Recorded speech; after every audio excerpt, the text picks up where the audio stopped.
time to 11 a.m. Eastern Standard Time for 2 hours of writing accountability. I'm Rose True Music, your live stream writing accountability partner. For my 2 hours, I'm going to be doing, my usual writing thing. You are free to follow along, reading as I work, or to just keep the live stream open in the background as sort of white noise just to know, we're all in this together. So I'm just gonna, there we go, get started. As a reminder, I can't see the chat while I'm live streaming. As you can see, I'm in a tab called Householding, and where the chat is here on Twitch and here on YouTube, I don't see those while I'm working on other things. So please be respectful of that. Be mindful of that. Not so much respectful, mindful.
That's not a real link.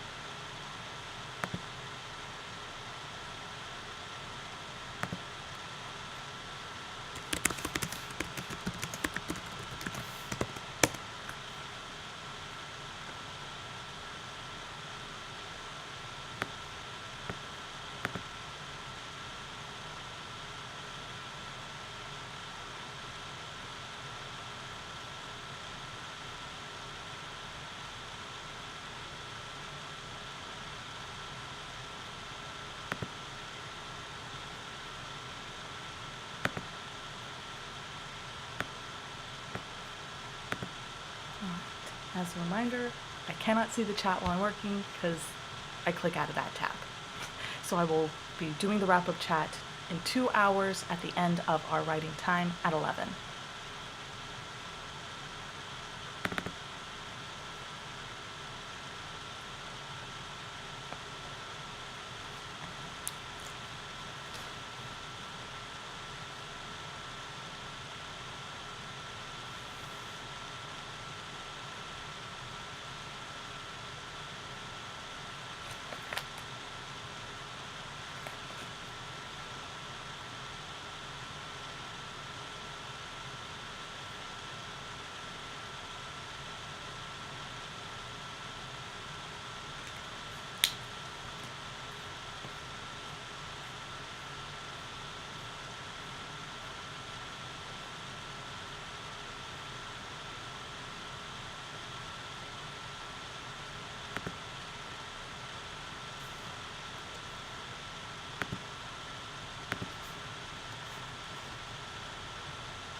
You son of a bitch. Let me type what I want to type.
tight. Just do the job.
not be if I could slide in my laptop along the desk.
right, it is 11:02, so let's stop so that you can see me, and then refresh the video.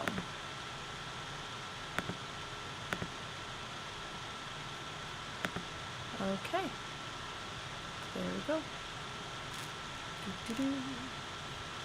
And now I'm going to check out the chat. All right, we got some chat going on in Twitch, and not so much in YouTube as yet. So, Silent Willow says, howdy, howdy. And what is consensual reality, and where is it to be found?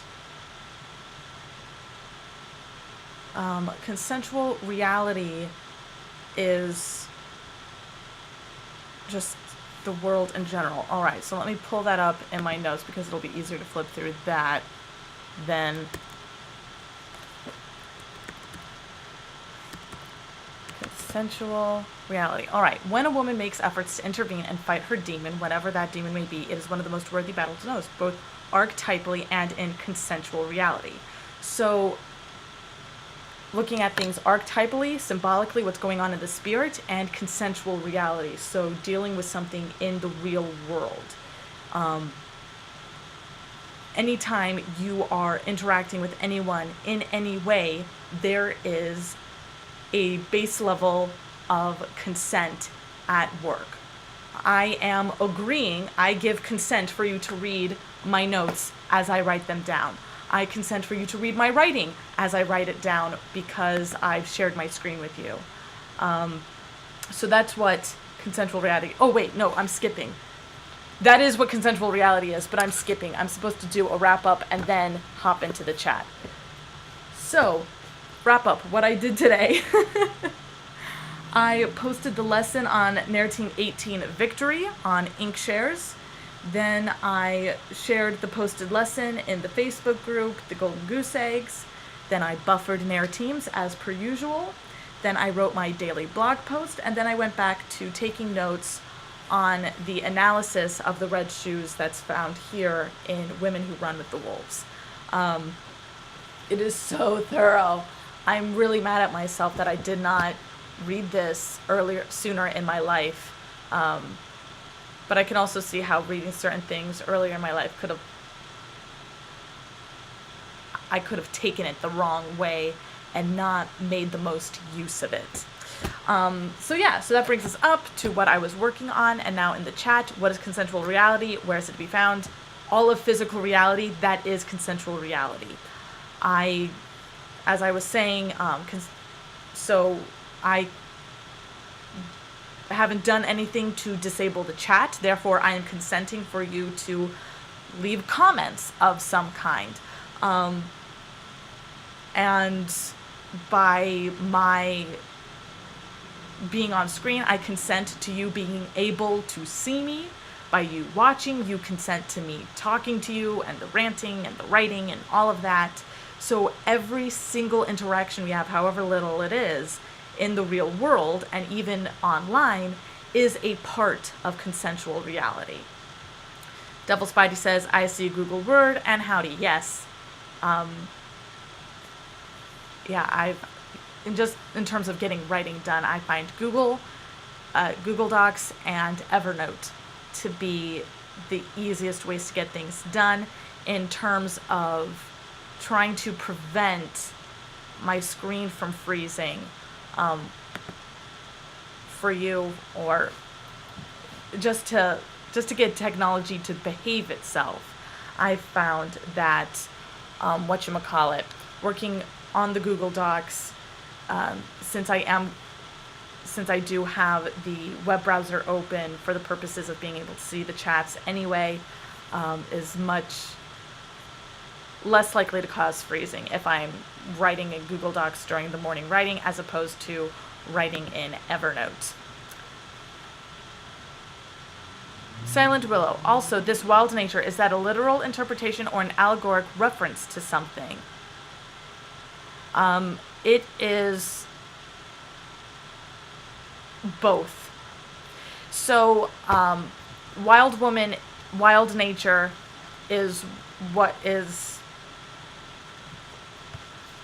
how a woman's instincts and wild nature is your natural instincts for taking care of yourself, your self-preservation, and doing it in a creative way.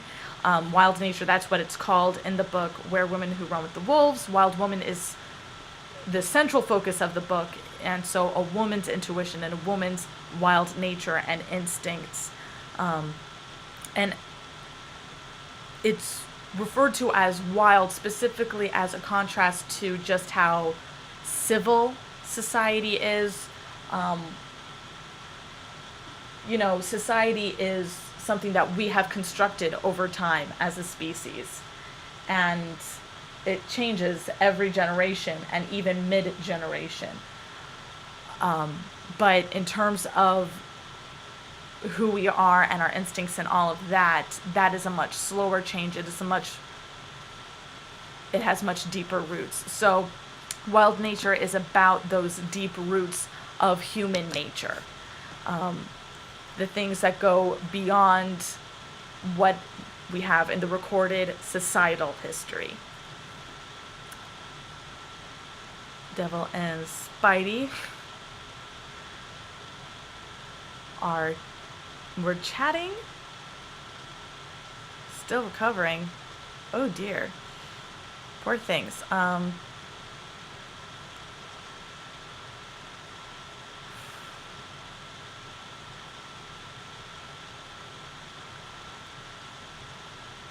Devil Spidey says, hope the outline is going well. It's I'm outlining, breaking down into more basic notes her analysis. So that is what I was writing. Silent Willow. Think so. Not here yesterday. And then Silent Willow went back to work.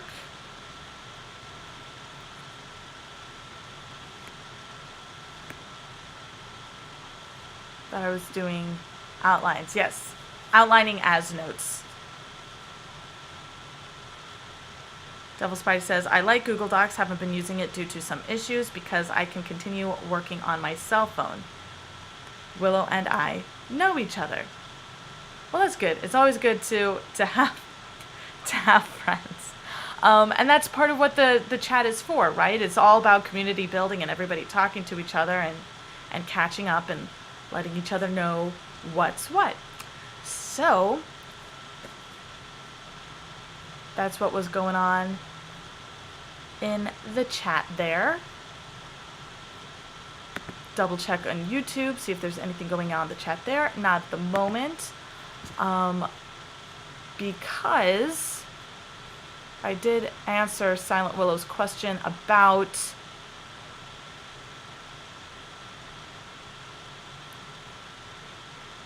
Devil Spidey says, I've managed to do some more editing yesterday. I don't know about today. I'm like Garfield when it comes to Mondays.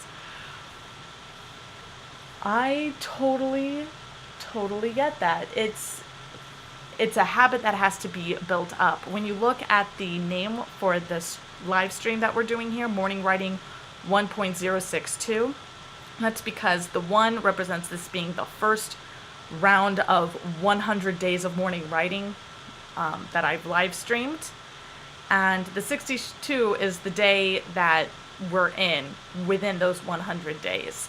So it is a habit that needs to be built up. There are days that I've gotten here late, either because just feeling slightly under the weather because of a cold, or last few days showing up late because of my period being late, and then when it did arrive, it's just a complete drain. So it is a habit that has to be built up. It has to be a kind of muscle memory to keep going. I totally get that until you've built up the muscle memory, the habit, it just feels like complete drudgery. And the really tricky thing about habit building is that a lot of people will tell you that it takes 21 to 30 days to form a new habit. But that's actually the low end of the range. A study done, I believe, by Oxford, they did a comprehensive study of the formation of new habits, and it showed that the average number of days to form a new habit is 66 days. The low end of the possible range being that 21 days, 3 weeks, and the high end of the range going as high as 250 days. Some people just take longer to form a new habit than others, and if you don't have the space or the freedom to figure that out, that is, just that alone is going to be an uphill battle if it takes you longer to form a new habit, to learn new muscle memory in general.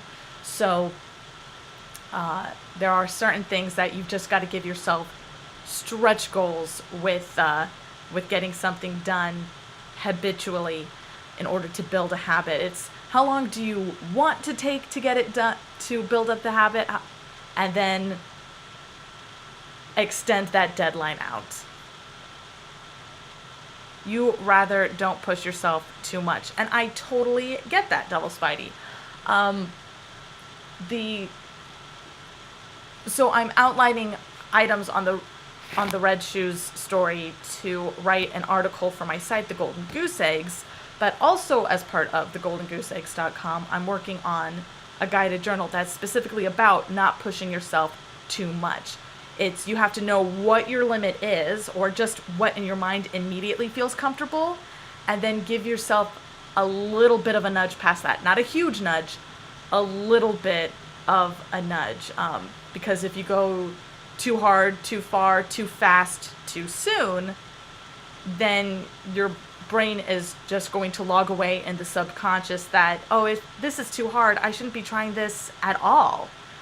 Because your subconscious is always looking for ways to make things a little easier. So you start with something easier, and then you increase it in some way in order to get your brain's attention. I believe it was you that we talked yesterday about, or the other day, about if you give yourself a whole day to write a paragraph, a way of stretching yourself to learn to write more in a given day is just to first not give yourself more to write, just to cut how much time you have for that paragraph slowly over time, in order to train your brain to fill a smaller unit with that paragraph. So then you can give yourself another window of time to write another paragraph, and then maybe get 4 paragraphs a day as opposed to just 1. So it is about, and Devil Spy says, and do things slowly. Even if I don't do that paragraph all day, I'll eventually do half a chapter on day 1 or 2. Right, you can do things without pushing yourself too much and going slowly. The important thing is to build a habit. And I find that I'm actually more likely to skip something, or I'm more likely to lose the rhythm of building a habit if I space it too far apart. That's another concern.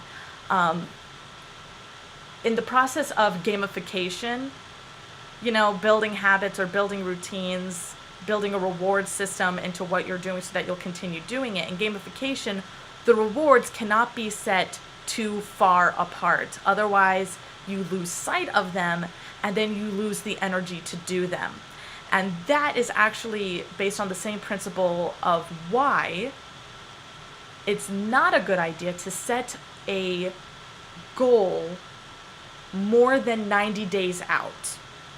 100 days being a healthy stretch of that, because the number 100 there are romantic connotations. Not romantic in the kissy-kissy sense, romantic in just in the sense that there's something heightened about it. There's something heightened about it. We're putting it on a kind of a pedestal. There's something special about it, that kind of romanticizing. So 90 days out, we used to be very agricultural. We used to live in the world seasonally. Now when we think of seasons, it's fashion, and there's like a new season every week, which is dumb, in my opinion. but we used to do things seasonally, so it's built into our nature physically that if we're setting a goal out more than 90 days, then it doesn't need to happen now. We don't need to work on it because it's not happening this season. And so we have that mental trigger of about 90 days, and then if we set a goal thereof, our likelihood of getting it done, steep friggin' plummet. Devil Spidey says spacing out is terrible. Sooner or later we can see our grammar change both in a good way and in a bad way. A few years ago I had to rest a lot of pressure due to a scene for about a month. When I returned to writing, I noticed my style had changed and I could not write the same way as I did before for some reason. Result, I restarted everything. That is something that happens sometimes. We are continuously in a state of change. And we're continuously learning, continuously growing. That's just how the brain works. So there are times that when we let go of a project or we stop working on it for a prolonged period of time and then come back to it, we can't quite get back into the same vein of it. We have to try to recapture that voice. And that can be difficult. In her book, Big Magic, Elizabeth Gilbert talks about wanting to write a novel that took place in the Amazon and was about a middle-aged woman who was in love with her boss and had to go track down her son, and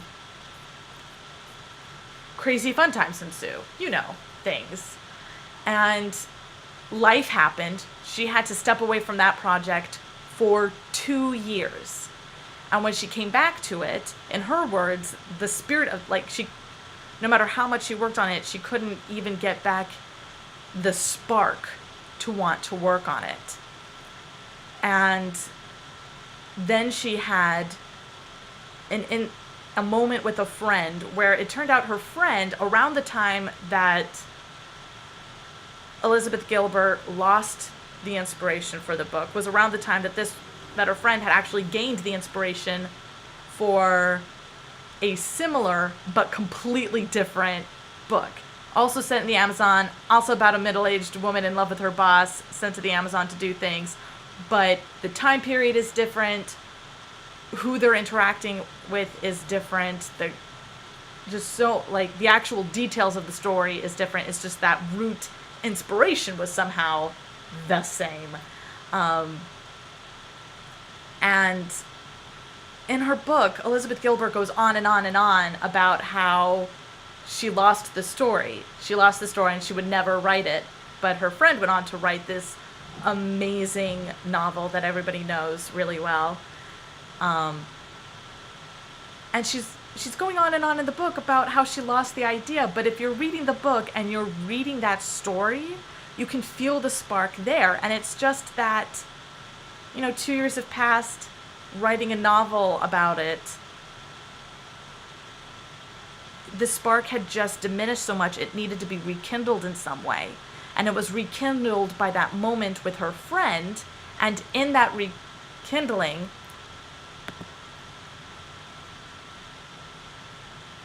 whatchamacallit, I'm refreshing the camera. And in that rekindling,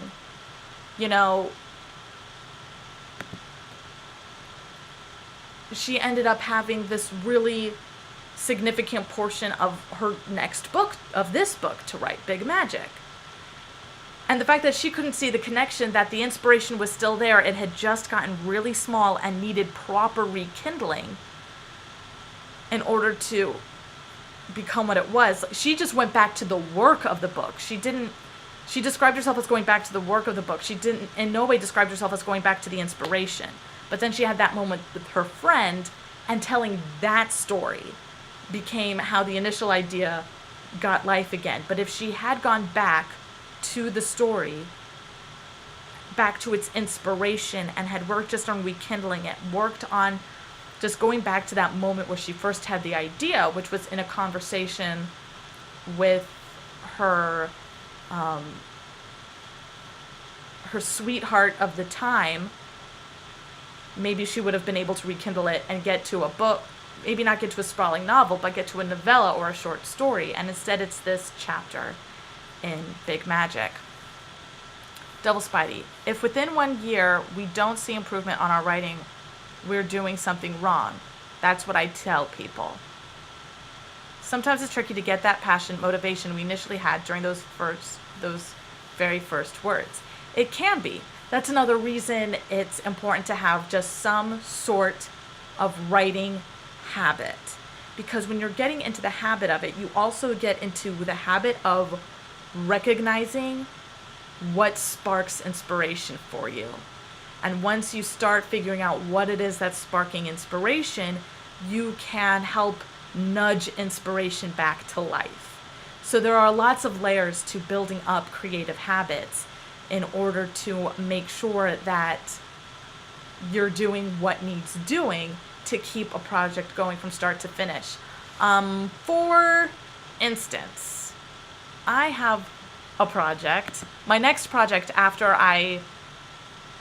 my current project I've been working on I had been working on and off for about a year-ish. It was going to be a different book. It was going to be Putting the Puss in Boots, which is still available for reading on Inkshares, such that it is. But it's really become 31 Days of Narratemes now. The Putting the Puss in Boots project is now going to be something very different, which is necessary, following the inspiration, following the energy of the work. That way I can get the work done. But there's another project I'm working on, and I'm wondering if I can go to Wattpad. I'm wondering if the chapters are still on Wattpad. I think they are. I know they're still on Inkshares. You can go to Inkshares and find whatchamacallit. Sally Forth is the name of that project. What? No. No. This is not how I signed up for Wattpad. Come on, computer.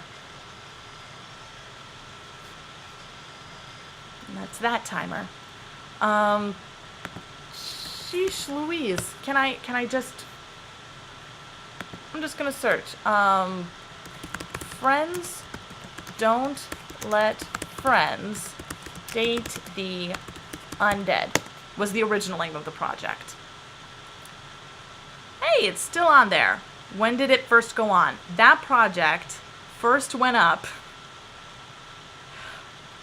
It's such a cheesy, not great cover, but I still... I still love that cover. I still want to call something Friends Don't Let Friends Date the Undead at some point. But that was the original name for the project. It was started November 11th, 2014.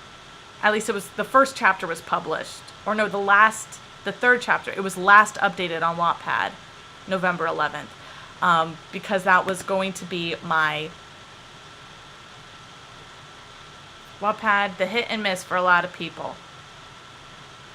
Right, well, I don't use Wattpad anymore. So here's the story with this project. Originally, I wanted to write a tongue-in-cheek handbook for dating after the zombie apocalypse eventually happens.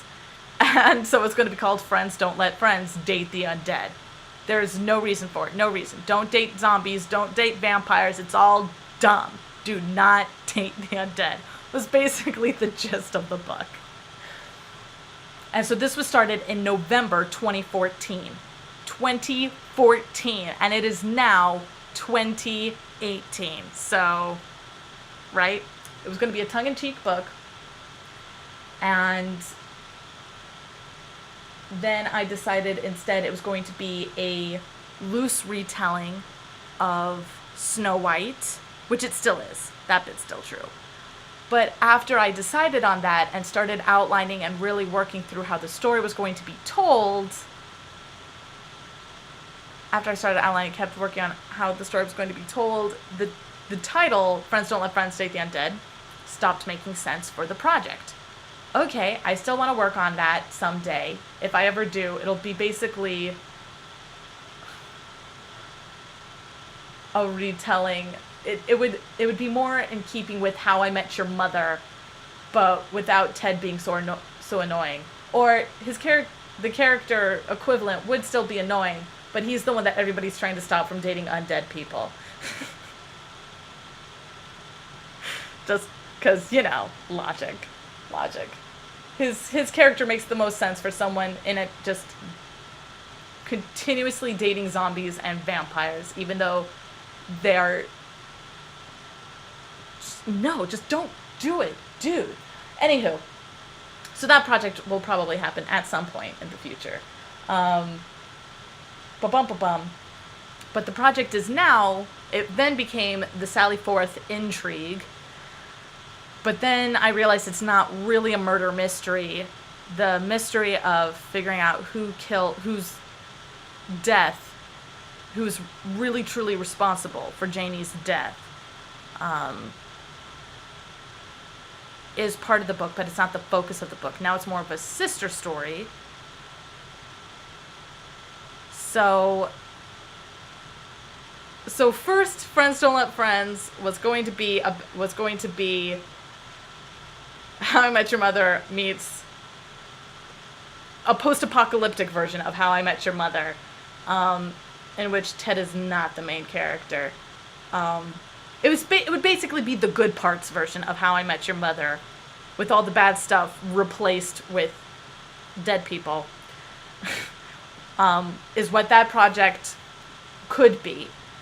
Originally, Friends Don't Let Friends date the undead. I'm going to read the info for the book. This is what I have on Wattpad.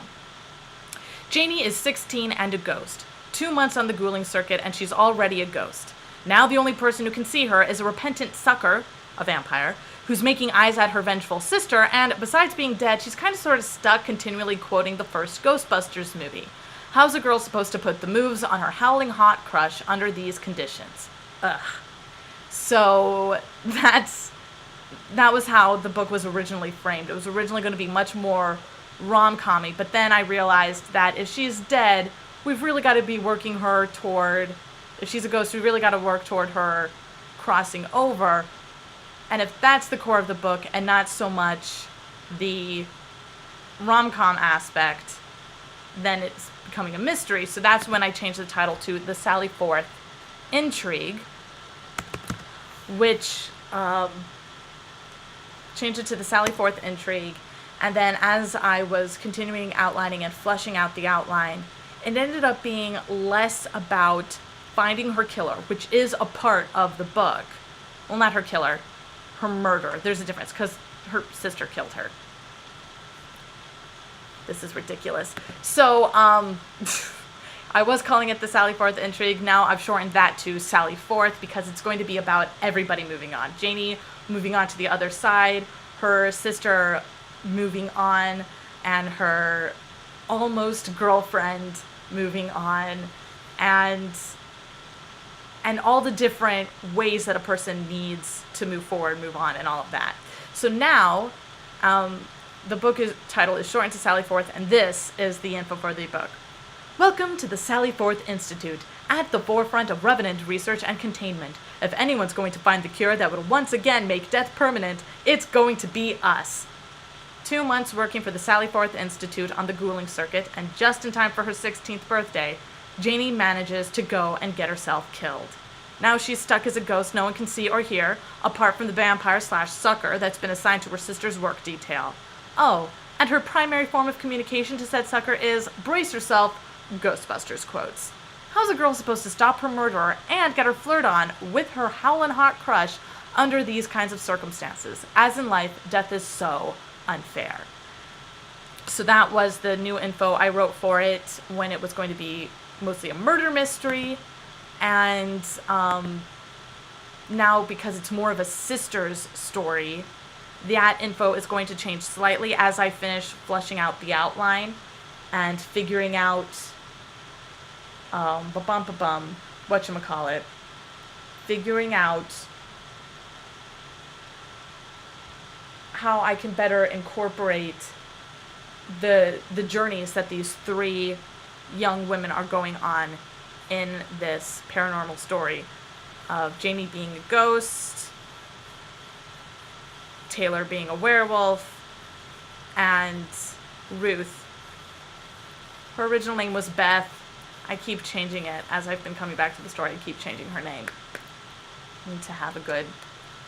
Ruth is something that I've been playing with as her name the last couple of days. But I'll find out for sure when I get to focusing on that project. But it's very different from the original idea of Friends Don't Let Friends Date the Undead.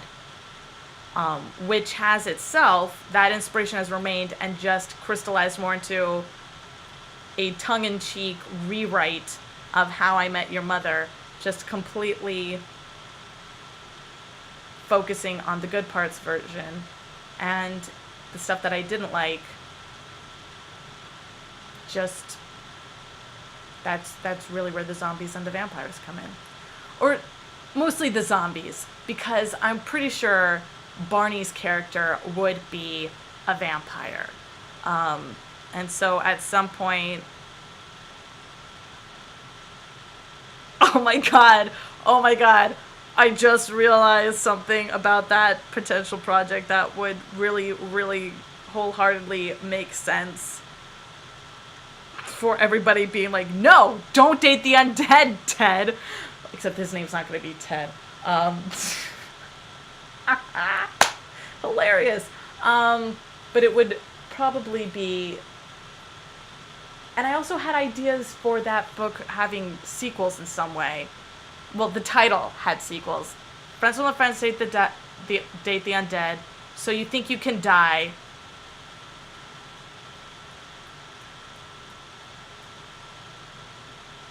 What was the other one? I have them written down in Evernote, which I'm not going to open because the camera will freeze for you. So, Devil Spidey says, sometimes it's tricky to get... Oh, no. Wattpad is hit and miss for a lot of people. Started posting his work on there, but was not very successful. Right. So I posted the first 3 chapters of Friends Don't Let Friends Date the Undead to Wattpad, and decided that wasn't where I wanted to share it. Tried sharing it on Medium, and then decided that wasn't the place to share it either. And now it's on Inkshares, because everything is iterations. Just like the project has started off as one thing and is now split into 2 different things. The storyline has gone over here. The title of the book has gone over here with a whole new storyline. Just like the storyline and the title have split off. So too, I've leapfrogged from one platform to another, trying to find the best place for sharing my work, getting it out there, letting people know I'm a writer. I am a writer. This is what I'm trying to do for a living. Please read and review and such. So, just streamlining the online presence, crystallizing exactly the best way to share all the things. Devil Spidey says, I'm still working on my book for 5 years. Yeah, a project takes as long as it takes. You, How I Met Your Mother. Yeah. And dating zombies a thing. There was actually a movie recently about a girl falling for a zombie called Warm Bodies. In the story, I haven't seen it. I pretty much avoid actually watching things that have zombies. I don't need to see it. But I read up on all these things. So my writing is weirdly in the world and also detached from it, which I enjoy. But there was a movie a couple years ago called Warm Bodies. You saw the trailer? Another Twilight flick. Well, there's a difference. But actually that reminds me of something else that you've brought up, Twilight. Twilight is garbage. It is. It's garbage. I understand why people like it.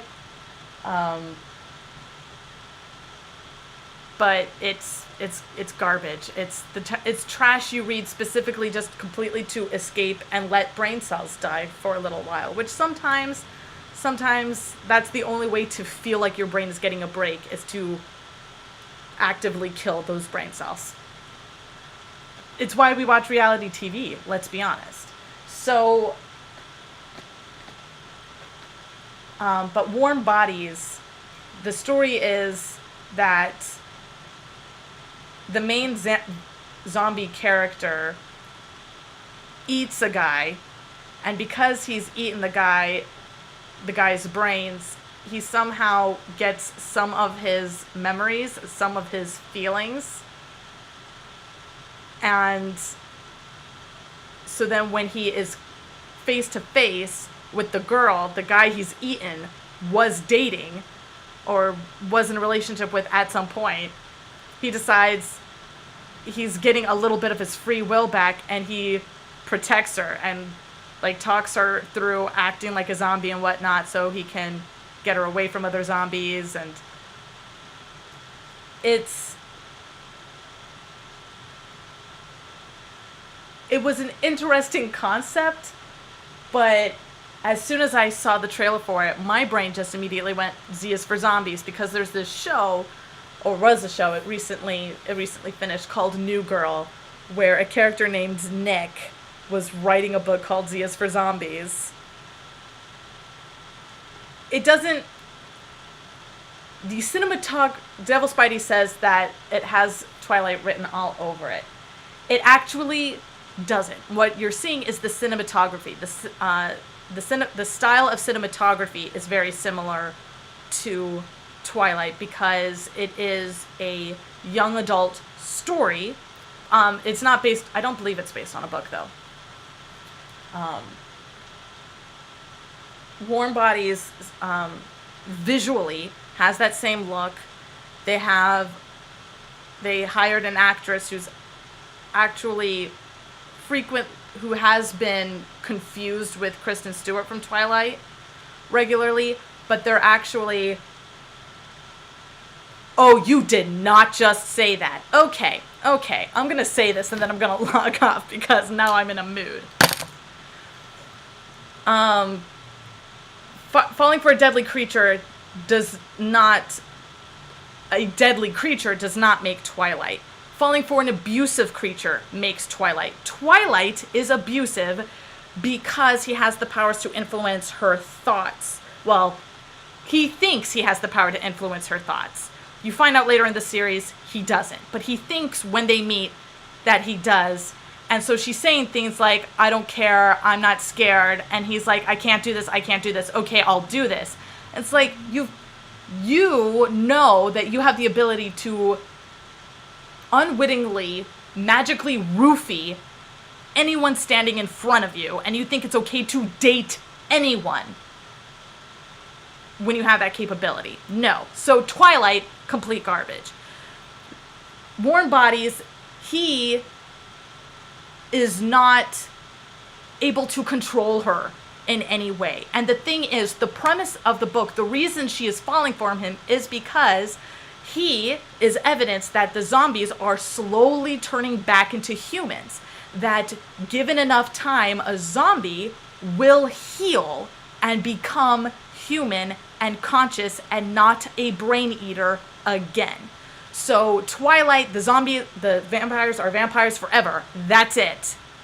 The only way to stop being a vampire is to die. Warm Bodies, the reason he has any consciousness is because the zombieism is healing. And so it becomes this thing, this strange accidental, or maybe intentional, again, I haven't seen it. It could be, it's either an intentional or accidental metaphor for how when there's something wrong with someone, when they are disabled in some way or have contracted an illness in some way, we villainize them rather than looking for solutions to help them. And so there is that underlying metaphor, either accidentally or intentionally, about, hey, when somebody has an illness that makes them a danger to themselves and others, Should we actually write them off, or should we actually look for a solution? So, so while dating him while he's undead is not a good idea, when he heals, then there's not a problem, because he doesn't have that illness anymore, and he's not going to get her sick.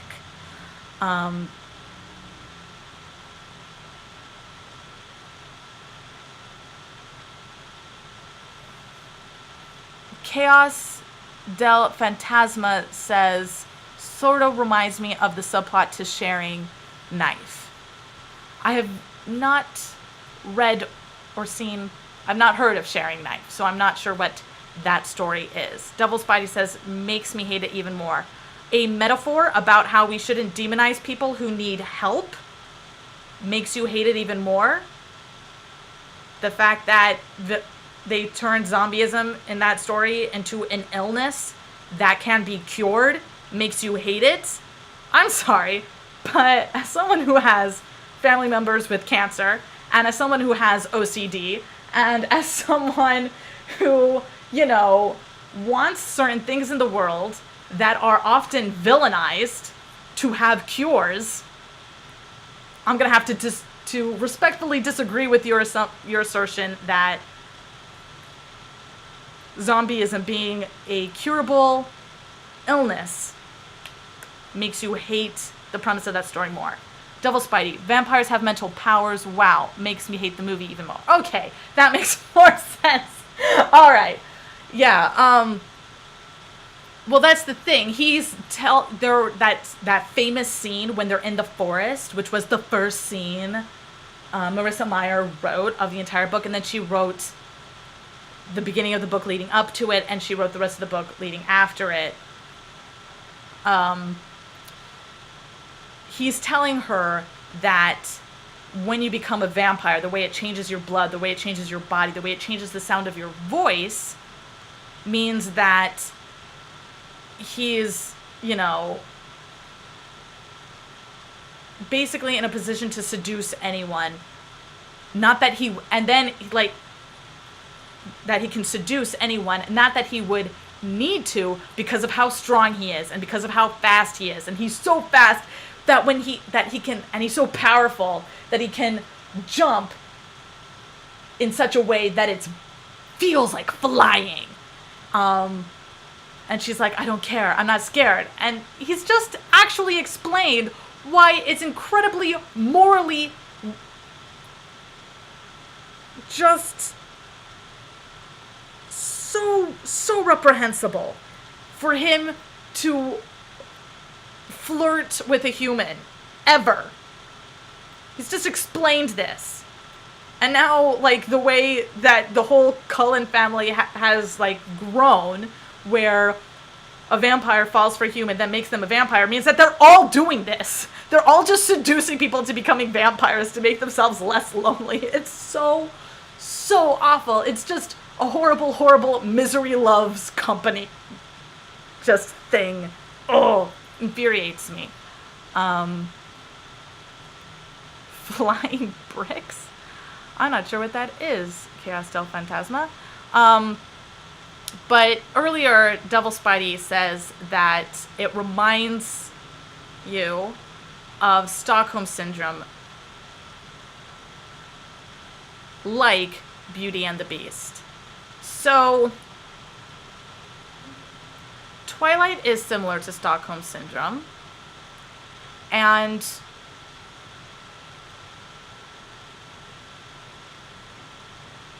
but there's roofing involved. Stockholm Syndrome is a trick of the mind that is done in order to survive a situation.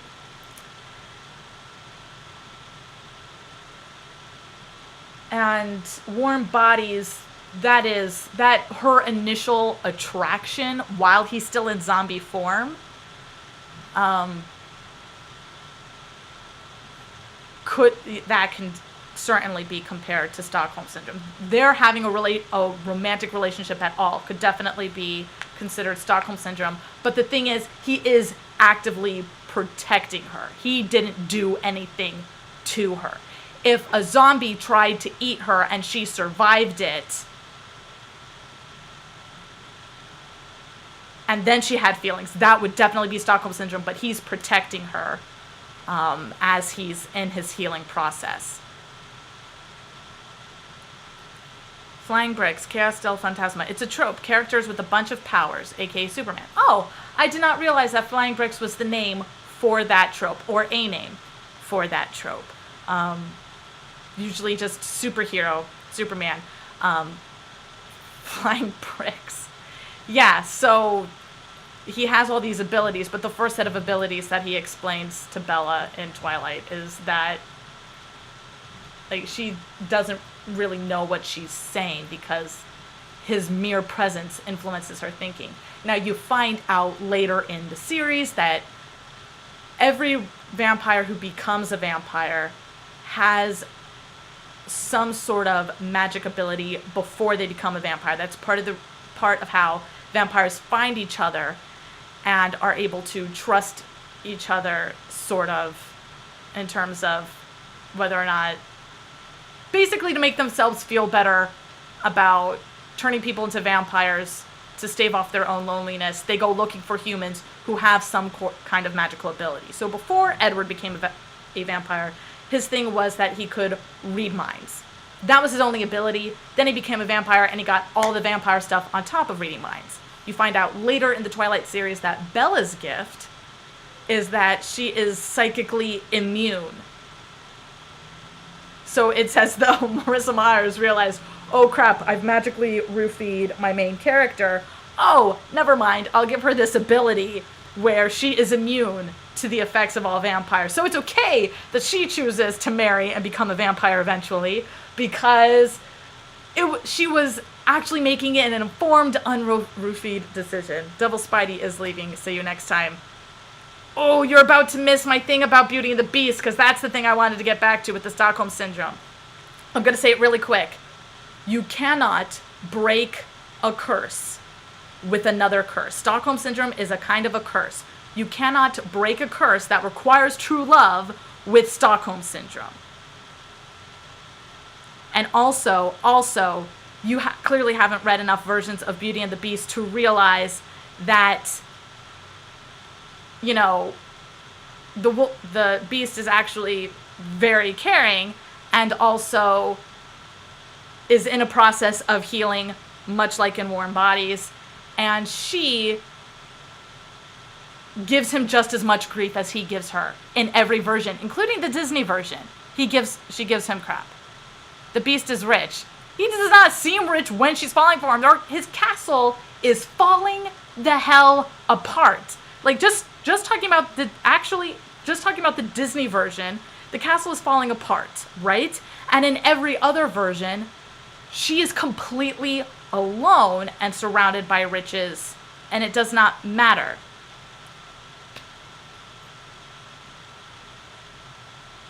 You never saw the live action. I'm not talking... Okay. There is more to Beauty and the Beast than just the Disney version. There is the original French literary fairy tale. Madame Catherine... I'm not going to be able to pronounce her last name without reading it. Oh my god. So, Belle, first of all, is not perfect. There's that. The Beast...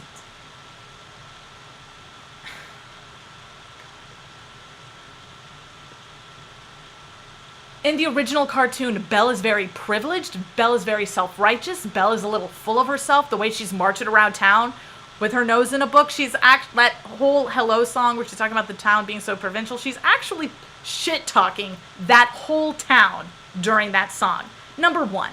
Number two, the Beast is like, you know what? You don't have to stay in the dungeon. You can go anywhere in the castle. Just stay out of the West Wing. Stay out of my space. And she doesn't. Right? So the Beast may have been like, I put you in a dungeon. You know what? That was wrong. I'm sorry. Here's framing of the castle. Just stay out of this area. And Belle's like, No, I have shit boundary issues, and I think I'm better than everybody. I think I'm better than everybody in the town I grew up in. I think I'm better than you because you locked me in a dungeon, and yes, you saw the error in that decision, but I'm still going to disrespect your boundaries. And oh, the only nice thing in your room, the most decrepit part of your castle, is where you live, and there's one nice thing here. You know what I'm going to do? I'm going to take the very careful glass covering off of this clearly important thing. Like, that whole situation, she was being dumb. She was being dumb, and then he got, justifiably angry that she was in his personal area, fucking with his personal, most treasured possessions. And yeah, you're gonna yell when that happens. And it's gonna be louder than most yells because you happen to be in beast form. That is not his fault. And he hasn't had a lot of interactions with humans over the years, so it's gonna be tricky in knowing how to balance out your temper. So she's not a great, perfect human being. She's not. She's self-righteous, and she has boundary issues. And the beast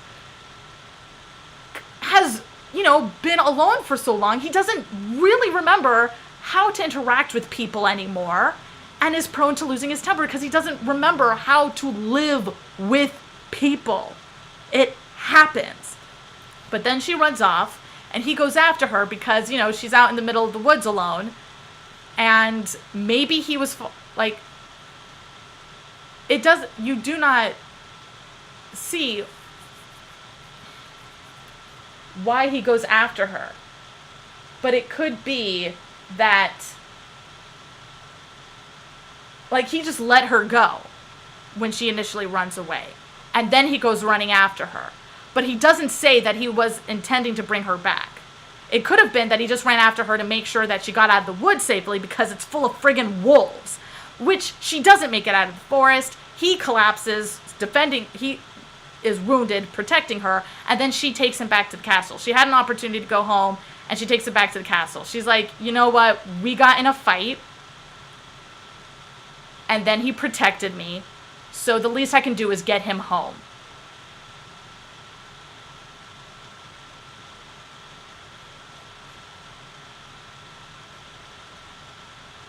Heavy conscience.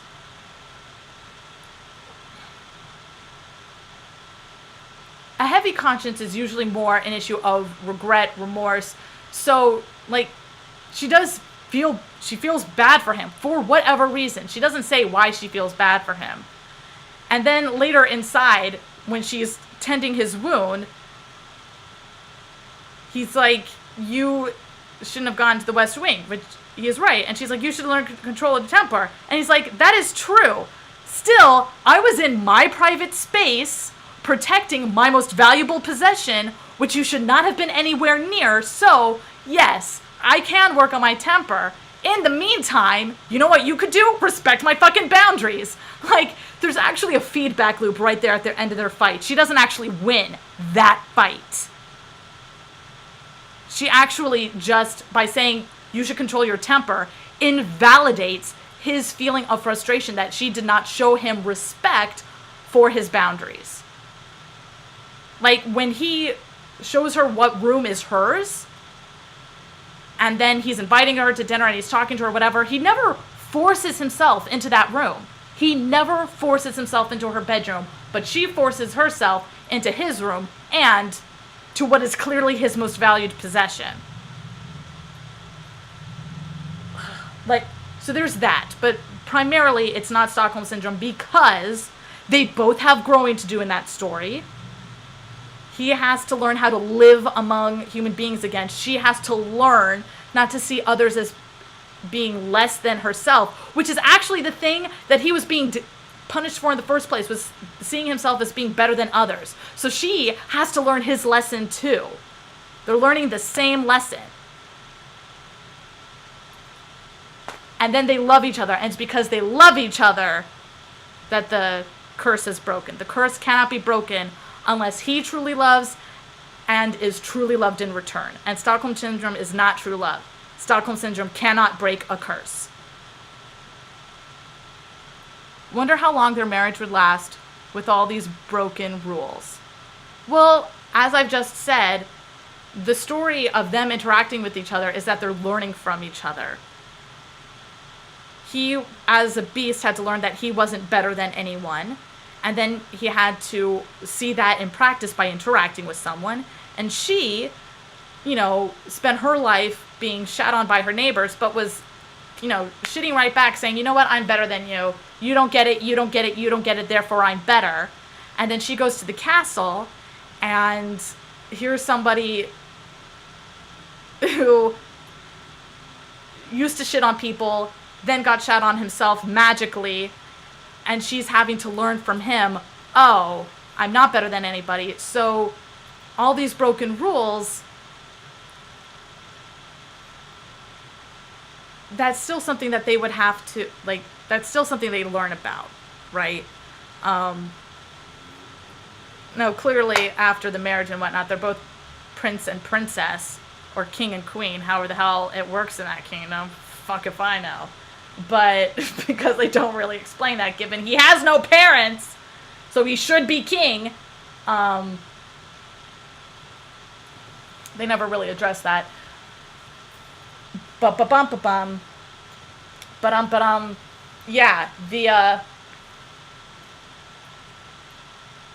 then they're the rule makers. You've really got to go. I've really got to go too. I was supposed to stop at 11:30. It is now 11:59. So thank you for talking with me in the chat. But I did want to say that thing about you can't break a curse with Stockholm Syndrome. It just does not work. And so now I am logging off. I will see you tomorrow, 9 a.m. Eastern Standard Time to 11 a.m. Eastern Standard Time for our 2 hours of daily writing accountability. You can read along what I'm writing, or you can write along with me in the background. And at the end of the 2 hours, we will all share what we got done. I'll tell you what I got done, look in the chat, see what you got done, talk about it if you like, and answer any other questions that you may have, whether it's about what you were working on yourself or what you happen to read me working on. So that's tomorrow, with every day, 9 a.m. Eastern Standard Time to 11 a.m. Eastern Standard Time. Good journey, my friends.